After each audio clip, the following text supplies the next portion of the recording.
Class 10th. This is Seema ma'am, and today we are going to study a very interesting lesson, agriculture. Agriculture मतलब खेती. See, children, India is agriculturally important country. मतलब ये खेती प्रधान देश है.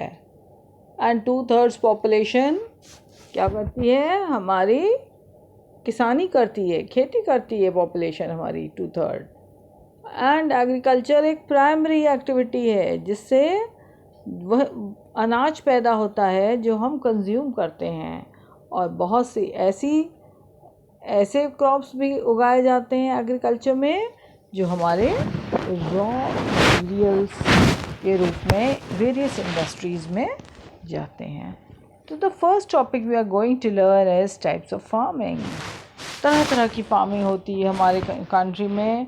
हमारी country जो है बहुत वेरीड कंट्री है, बहुत तरह तरह की इसमें चीज़ें पाई जाती हैं. उसी तरह से फार्मिंग भी तरह तरह की पाई जाती है. जैसे प्रिमिटिव सब्सिस्टेंस फार्मिंग, सबसे पहले ये फार्मिंग जो है एक बहुत पुरानी तरह की फार्मिंग है. प्रिमिटिव मतलब इसमें कोई नयापन नहीं है, और ये स्मॉल पैचेस ऑफ लैंड पे होती है.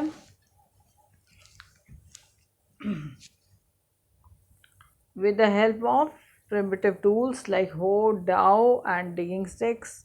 और जो फैमिली मेम्बर्स होते हैं वही लेबर कर लेते हैं इसमें. This type of farming depends on monsoon. बारिश पे डिपेंड करती है. कोई कैनाल्स या हैंड पम्प्स या बड़े बड़े पम्प्स नहीं वहाँ इंस्टॉल होते हैं.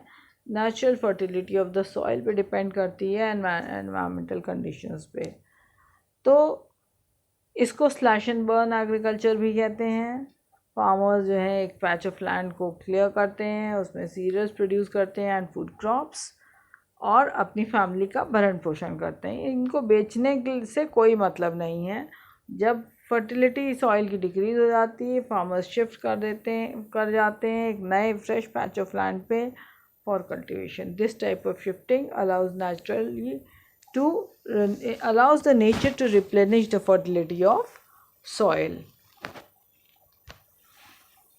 Next देखो, this type of farming is known by different names in different parts of the country. जैसे फॉर एग्ज़ाम्पल देखो, ये वेरी शॉर्ट में या मल्टीपल चॉइस में ऐसे क्वेश्चंस आ सकते हैं. झूमिंग, ये झूमिंग कहलाती है north eastern states like Assam, Meghalaya, Mizoram and Nagaland. Pamlou in Manipur, Dipa in Bastar districts of Chhattisgarh and Andaman Nicobar islands.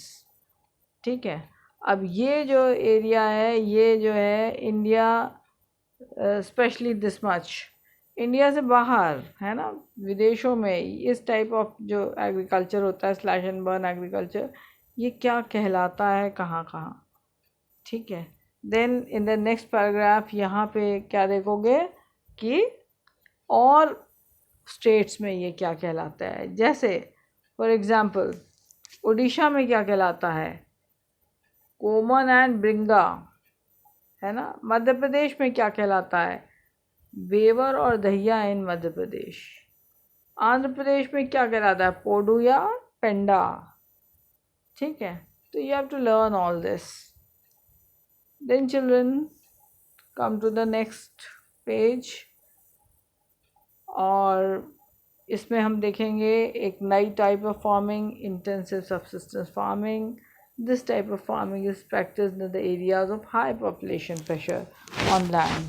तो जहाँ इंडिया तो एक ऐसा कंट्री है ही है जहाँ पे बहुत ज़्यादा पॉपुलेशन है, और ज़्यादा करके इंटेंसिव सब्सिस्टेंस फार्मिंग ही होती है हमारे देश में. इसमें जो है स्मॉल पैचेस ऑफ लैंड पे बहुत ज़्यादा मतलब लेबर को यूज़ किया जाता है. High doses of biochemical inputs use किए जाते हैं, इरिगेशन यूज़ किया जाता है, और हाई प्रोडक्शन लिया जाता है. ठीक है. देन हम देखेंगे commercial farming. What is this commercial farming? Commercial farming specially ये अपने जो क्रॉप है इसको बेचकर इसको पैसा कमाने के लिए होता है. देखो main characteristic of this type of farming is क्या, use of high doses of modern inputs, example high yielding variety of seeds, chemical fertilizers, insecticides, pesticides, in क्यों, in order to obtain high productivity, है ना।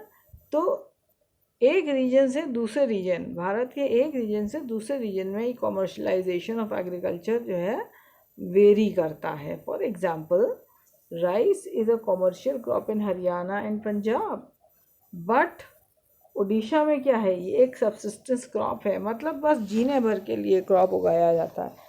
वेराज हरियाणा और पंजाब में ये बेचने के लिए और पैसा कमाने के लिए। देन नेक्स्ट देखो प्लांटेशन क्रॉप्स, है ना। अब देखो ये भी एक तरह की कॉमर्शियल फार्मिंग है, पर इसमें क्या होता है, इसमें ज़्यादा करके ये जो प्लांटेशन क्रॉप्स होते हैं ये भी एक कॉमर्शियल तरह की फार्मिंग है। एक सिंगल क्रॉप जो है बहुत लार्ज एरियाज़ में ग्रो किया जाता है ना। और इसमें भी कैपिटल इंटेंसिव इनपुट्स हैं और माइग्रेंट लेबरर्स की हेल्प से काम होता है। फॉर एग्ज़ाम्पल देखो एक यहाँ बहुत अच्छा एग्ज़ाम्पल दिख रहा है बनाना प्लांटेशन। ये जैसे महाराष्ट्र में बहुत बड़े बड़े ट्रैक्ट्स ऑफ लैंड पे आपको बनाना प्लांटेशन दिखाई देगा। क्यों होता है ये प्लांटेशन में और कॉमर्शियल फार्मिंग में डिफरेंस क्या है? देखो ये प्लांटेशन जो है इसमें ज़्यादा करके रॉ मटेरियल निकलता है हमारी इंडस्ट्रीज़ के लिए। फॉर एग्ज़ाम्पल जो शुगर केन है ना, वो हमारी शुगर की इंडस्ट्री के लिए निकलता है। या बनाना है, ये एक्सपोर्ट के लिए भी होता है, ये बनाना चिप्स बनाने के लिए भी होता है, या हमारे मशीन्स में या बड़ी बड़ी फैक्ट्रीज़ में जाता है। और बनाना से हम और भी डिफरेंट प्रोडक्ट्स बनाते हैं हमारे स्नैक्स के। तो यह एक और एग्जांपल आप ले सकते हैं, tea, then coffee, tea in Assam and north Bengal, coffee in Karnataka. तो सब आपको ये भी पता होना चाहिए कि कौन सा क्रॉप किस एरिया में सबसे ज़्यादा ग्रो करता है, ठीक है। और अब इस प्लांटेशन एग्रीकल्चर में क्या बहुत ज़्यादा ज़रूरी होता है, एक नेटवर्क चाहिए होता है of transport, well developed network, communication connecting the plantation areas and processing industries. Market plays an important role in the development of plantations.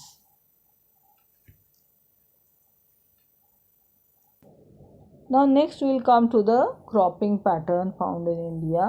तो हमारे यहाँ 3 तरह की क्रॉपिंग सीजन्स होते हैं, रबी, खरीफ एंड जायद। And children you must know this answer very clearly कि रबी crops क्या होते हैं, खरीफ एंड जायद क्रॉप्स क्या होते हैं, ठीक है। Let's take a look.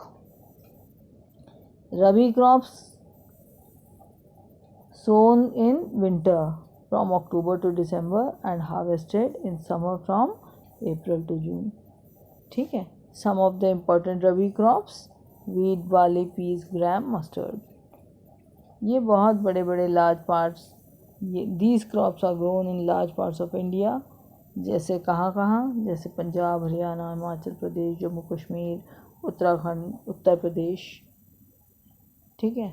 और इसमें प्रेसिपिटेशन मतलब बारिश कितनी चाहिए होती, विंटर मंथ्स में चाहिए होती है due to western temperate cyclones, और इसकी वजह से ये क्रॉप्स बहुत अच्छे ग्रो करते हैं। आप लोगों ने देखा होगा विंटर सीज़न में बारिश होती है 3-4 दिनों के लिए हमारे यहाँ, हमारे देश में ज़रूर, और ये वेस्टर्न साइक्लोन्स की वजह से होती है। But this is very useful for our wheat crops, है ना, फॉर आवर रबी क्रॉप्स। और फिर जब से हमारे यहाँ ग्रीन रेवोल्यूशन आया है, पंजाब, हरियाणा, वेस्टर्न उत्तर प्रदेश, है ना, ये इसमें इम्पॉर्टेंट फैक्टर हो गया है रबी क्रॉप्स को ग्रो करने के लिए। Then next comes the kharif crops. Kharif crops जो है कब बोए जाते हैं, with the onset of monsoon in different parts of country. और हार्वेस्ट कब होते हैं, कटाई कब होती है, सितंबर अक्टूबर। इम्पॉर्टेंट क्रॉप्स कौन कौन से हैं इस सीज़न के, पैडी, मेज, jowar, bajra, tur, moong, urad, cotton, groundnut and soybean. Some of the important rice growing regions are Assam, है ना, पैडी मतलब राइस, तो राइस ग्रोइंग क्रॉप्स। तो अब तुम लोगों को हर क्रॉप वो कहाँ ग्रो करता है ना, ये बहुत क्लियरली तुम्हारे दिमाग में आइडिया होना चाहिए। Then there is the next एक और क्रॉप हम लोग देखेंगे, जायद जिसको कहते हैं। एंड जिस जायद सीज़न है ना, जायद सीज़न, इसमें क्या होता है, सॉरी, ये जो जायद सीज़न होता है इसमें ये मिड होता है, खरीफ और रबी सीज़न के इन बिटवीन होता है। और कुछ क्रॉप्स इसके क्या हैं, watermelon, musk melon, cucumber, sugar cane नहीं, वेजिटेबल एंड फॉडर क्रॉप्स, ठीक है। अच्छा, इसके अलावा we have major crops like rice, wheat. So now we will study these crops in the next video, and then I'll tell you in detail about all the other crops. कुछ ऐसे भी crops हैं जो हमारे food grain से concerned है, कुछ non food crops हैं, है ना, जैसे कॉटन है ना, जो हमारे रॉ मटेरियल देता है हमारे टेक्सटाइल इंडस्ट्रीज़ के लिए। So children, thank you for today. I hope आपको ये लेसन अभी तक बहुत अच्छे से समझ में आया होगा। This is a very important lesson. इसमें से बहुत तरह के क्वेश्चंस आए हैं 2020 में। लाइक कॉफ़ी पे क्वेश्चन आया है, राइस पे क्वेश्चन आया है, and also you should know the map work of this lesson. So children, thank you for today.